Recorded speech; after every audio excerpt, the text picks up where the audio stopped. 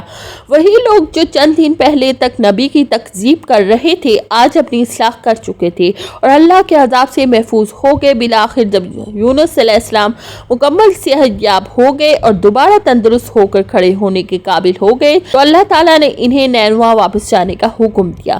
یہ وہی بستی تھی جسے وہ مایوسی کے عالم میں چھوڑ چکے تھے، مگر اب اللہ کا فیصلہ تھا کہ وہ دوبارہ اپنی قوم کے پاس جائیں اور انہیں دین حق کی رہنمائی فراہم کریں۔ حضرت یونس علیہ السلام نے اللہ کے حکم کی تعمیل کی اور نینوا واپس تشریف لے گئے۔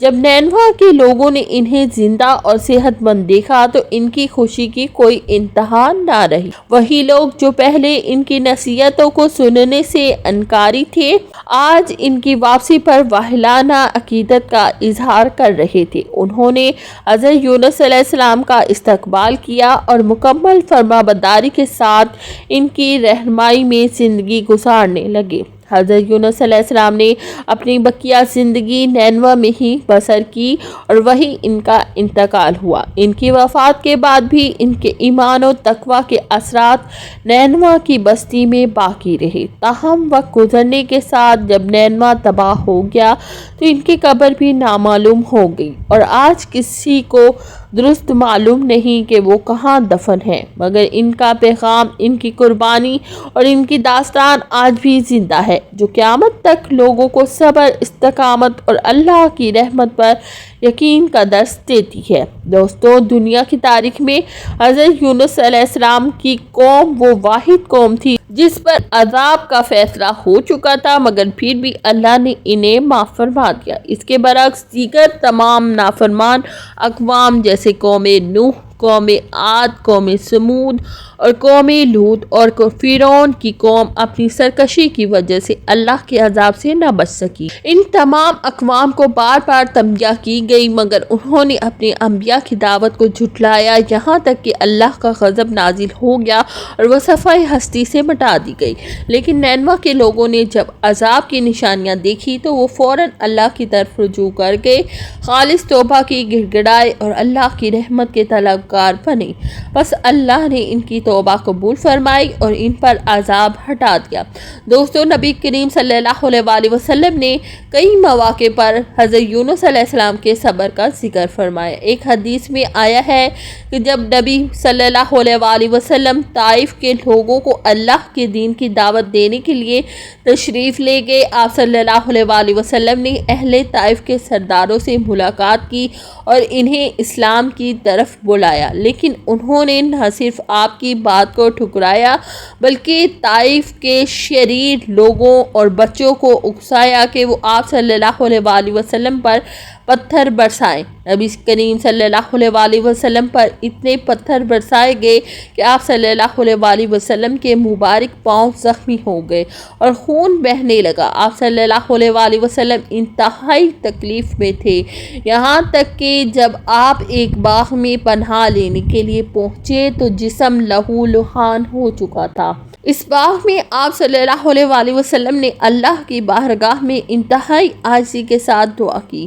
اے اللہ، میں اپنی کمزوری میں، اپنی بے بسی اور لوگوں کے سامنے اپنی بے وقتی کی شکایت تجھ سے ہی کرتا ہوں۔ اے سب سے زیادہ رحم کرنے والے، تو کمزوروں کا رب ہے، تو میرا بھی رب ہے، تو مجھے کن کے حوالے کر رہا ہے؟ کسی ایسے دور والے کے جو مجھ پر سختی کرے، یا کسی دشمن کے جسے تو نے میرے معاملے پر قابو دے دیا ہو۔ اگر تو مجھ سے ناراض نہیں ہے تو مجھے کسی بات کی پرواہ نہیں، لیکن تیری رحمت میرے لیے زیادہ وسیع ہے۔ یہ وہ لمحہ تھا جب اللہ تعالیٰ نے حضرت جبرائیل علیہ السلام کو بھیجا، جنہوں نے کہا اگر آپ صلی اللہ علیہ وسلم حکم دے تو یہ پورا شہر پہاڑوں کے درمیان پیس دیا جائے، لیکن آپ صلی اللہ علیہ وسلم نے فرمایا نہیں، بلکہ میں امید رکھتا ہوں کہ اللہ نے ان کی نسلوں میں سے ایسے لوگ پیدا کرے گا جو صرف ایک اللہ کی عبادت کریں گے، اس کے ساتھ کسی کو شریک نہیں کریں گے۔ اسی حالت میں نبی کریم صلی اللہ علیہ وسلم درخت کے نیچے بیٹھ کے اسی دوران طائف کے باغ کے مالک عتبہ اور شیبہ بن ربی نے اپنے غلام عداس کو انگوروں کا ایک گچھا دے کر بھیجا تاکہ وہ نبی صلی اللہ علیہ وسلم کی خدمت میں پیش کریں۔ جب عداس نے آپ صلی اللہ علیہ وسلم کو کھانے کے لیے انگور پیش کیے تو نبی صلی اللہ علیہ وسلم نے بسم اللہ کہہ کر کھانے کے لیے ہاتھ بڑھایا۔ عداس حیران ہوا اور پوچھا یہ الفاظ آپ نے کہاں سے سیکھے، کیونکہ اہل عرب ایسے الفاظ نہیں کہتے۔ نبی پاک صلی اللہ علیہ وسلم نے اس سے پوچھا تم کہاں کے رہنے والے ہو؟ عداس نے جواب دیا میں نینوا کا رہنے والا ہوں۔ آپ صلی اللہ علیہ وسلم نے فرمایا نینوا یعنی یونس کا شہر۔ یہ سنتے ہی عداس حیران ہو گیا اور کہنے لگا آپ یونس علیہ السلام کو کیسے جانتے ہیں؟ نبی کریم صلی اللہ علیہ وسلم نے فرمایا وہ میرے بھائی تھے، وہ بھی اللہ کے نبی تھے اور میں بھی اللہ کا نبی ہوں۔ یہ سنتے ہی عداس فوراً نبی صلی اللہ علیہ وسلم کے ہاتھوں کو چومنے لگا اور اسلام قبول کر لیا۔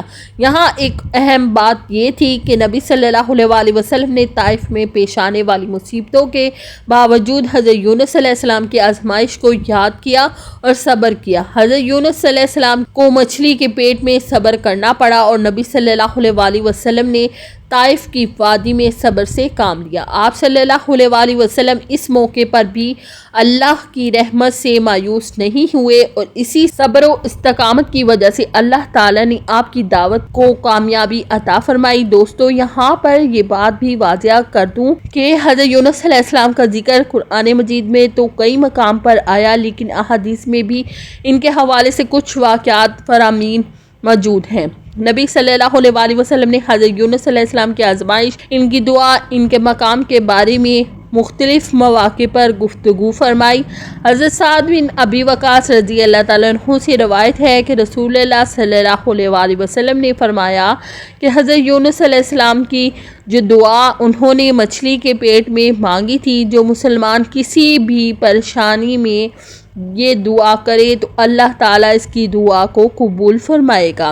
یہ حدیث اس دعا کی فضیلت کو ظاہر کرتی ہے اور سکھاتی ہے کہ اگر کوئی مشکل میں ہو تو حضرت یونس علیہ السلام کی دعا کو اپنا ورد بنائے، کیونکہ یہ دعا قبولیت کے دروازے کھول دیتی ہے۔ روایت میں آتا ہے کہ حضرت یونس علیہ السلام کا نبی صلی اللہ علیہ وسلم سے بہت گہرا تعلق تھا۔ نبی اکرم صلی اللہ علیہ وسلم نے فرمایا کہ کسی کو یہ زیب نہیں دیتا کہ وہ مجھے یونس بن متا یعنی یونس علیہ السلام سے افضل کہے۔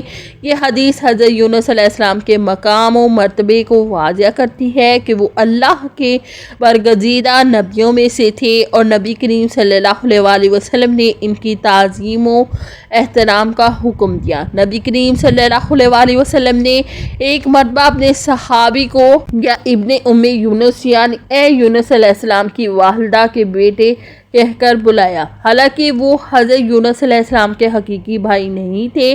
یہ الفاظ نبی کریم صلی اللہ علیہ وسلم کی محبت اور انبیاء کرام کے آپس میں بھائی ہونے کی طرف اشارہ کرتے ہیں۔ بعض علماء کرام کا کہنا ہے کہ نبی صلی اللہ علیہ وسلم نے اس شخص کو حضرت یونس علیہ السلام کی تشبیہ دی ہو، کیونکہ وہ یا تو کسی آزمائش سے گزرے یا کسی معاملے میں حضرت یونس علیہ السلام سے مشابہت رکھتے تھے۔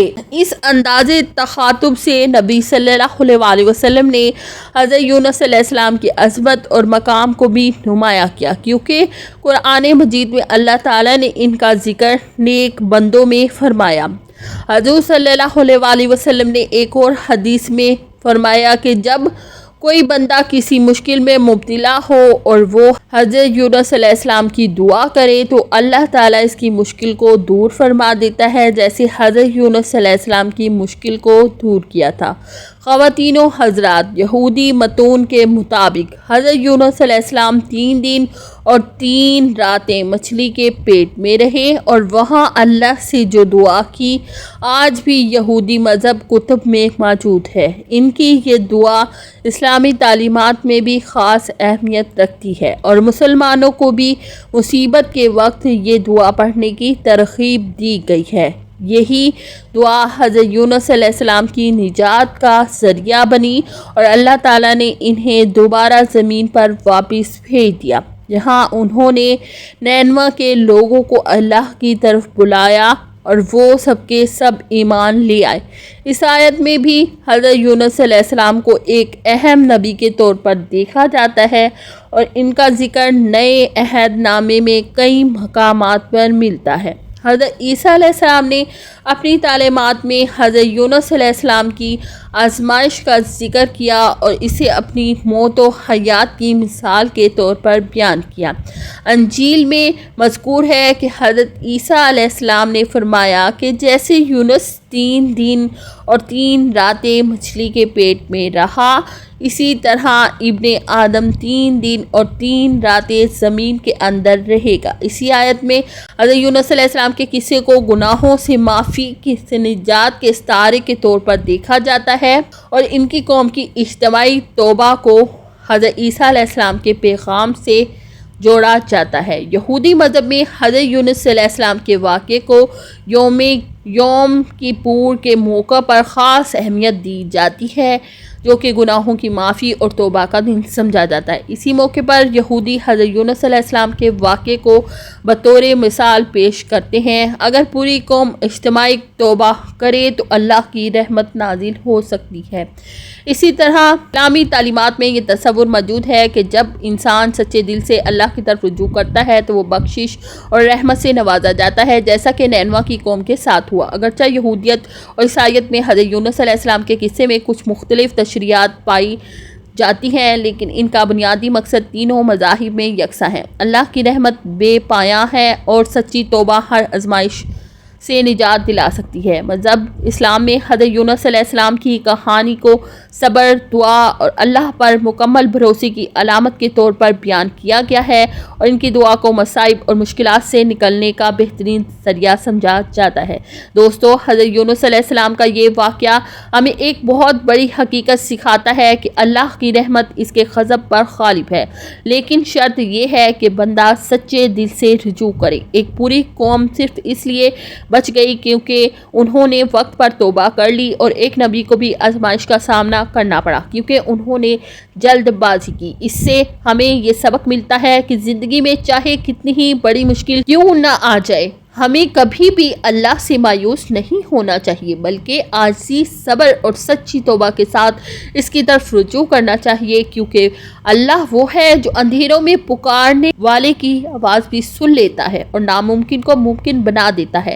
پیارے دوستو، امید ہے کہ آج کی ویڈیو آپ کو پسند آئی ہوگی، اس سے آپ کو مفید معلومات ملی ہوگی۔ اگر یہ ویڈیو آپ کو پسند آئی ہے تو اسے لائک اور شیئر ضرور کیجیے گا تاکہ یہ علم دوسروں تک بھی پہنچ سکے اور کسی اور کے لیے فائدہ مند ثابت ہو۔ ساتھ ہی ہمارے چینل کو سبسکرائب کر لیجئے تاکہ آئندہ آنے والی مزید دلچسپ اور معلوماتی ویڈیوز بر وقت آپ تک پہنچ سکے۔ دعا کیجئے اللہ تعالی ہم کو اپنا نیک اور برگزیدہ بندہ بنا لے اور نبی صلی اللہ علیہ وسلم کے سچی اتباع نصیب فرمائے۔ اجازت دیجئے اگلی ویڈیو تک، اللہ حافظ۔